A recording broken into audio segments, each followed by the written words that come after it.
ফলে আমরা স্পষ্টভাবে বলতে চাই, তারেক রহমানের হাতে বাংলাদেশের সার্বভৌমত্ব অক্ষুণ্ণ থাকতে পারছে না। পুরো বাংলাদেশ কিন্তু তারেক রহমানের প্ল্যান দেখে ফেলেছে। তারা বলেছিল নির্বাচিত সরকার আসলেই দেশের সব সমস্যার সমাধান হবে, রাজনৈতিক সরকার আসলেই দেশের আইন শৃঙ্খলা ঠিক হয়ে যাবে, দেশের অর্থনীতি ঠিক হয়ে যাবে।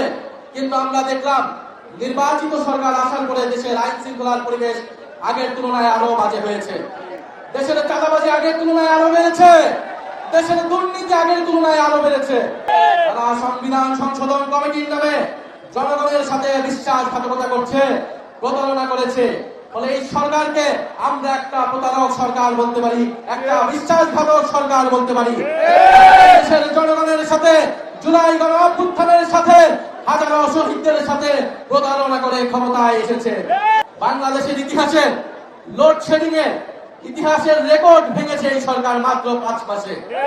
আমরা 2001 থেকে 6 এর ঘটনা জানি, লোডশেডিং কিভাবে হয়েছিল, কিভাবে খাম্বা ছিল কিন্তু বিদ্যুৎ ছিল না। আমরা একই রকম দেশ আবারও দেখতে পাচ্ছি। যাদের টাকা নিয়ে তারা নির্বাচন করেছিল এখন তাদের হাতে দেশের সম্পদকে তুলে দিচ্ছে। ফলে বিএনপির সরকার আমরা দেখেছি যে যারা ব্যাংক লোপাটকারী তাদেরকে সুযোগ করে দিয়েছে, যারা ঋণ খেলাপি তাদেরকে সংসদে দিয়েছে, মন্ত্রণালয় দিয়েছে, যারা তাদের নির্বাচনে হেরে গিয়েছে তাদেরকে সিটি কর্পোরেশনের প্রশাসক বানিয়েছে। রাষ্ট্রের টাকা খরচ করে তারা নিজেদের নির্বাচনী প্রচারণা করছে, দেশের সকল প্রতিষ্ঠানকে তারা দলীয়করণ করছে। নির্বাচন কমিশন থেকে শুরু করে স্থানীয় সরকার সবকিছুতে দলীয় লোক বসিয়ে দুর্নীতি এবং লুটপাট শুরু করেছে। এই যখন দেশের পরিস্থিতি, জনগণ এই সরকারকে লাল কার্ড দেখিয়ে দিবে ইনশাআল্লাহ।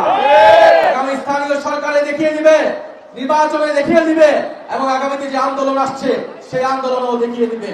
এই সরকার যদি গণভোটের গণরায় বাস্তবায়ন না করে আমরা এই সরকারকে ক্ষমতায় থাকতে দেব না।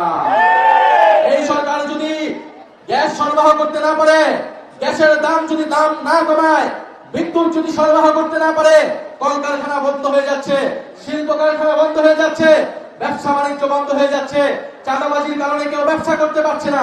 এই সকল পরিস্থিতি যদি পরিবর্তন করতে না পারে আমরা এই সরকারকে ক্ষমতায় থাকতে দেব না। ফলে আমরা স্পষ্টভাবে বলতে চাই, তারেক রহমানের হাতে বাংলাদেশের সার্বভৌমত্ব অক্ষুণ্ণ থাকতে পারছে না। তারা যে জাতীয়তাবাদের কথা বলে, সেই জাতীয়তাবাদের কথা বলে তারা সীমান্ত হত্যা বন্ধ করতে পারে নাই।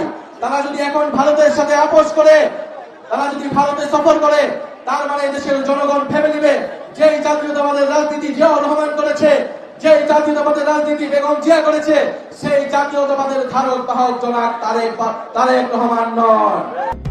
News vision digital multimedia.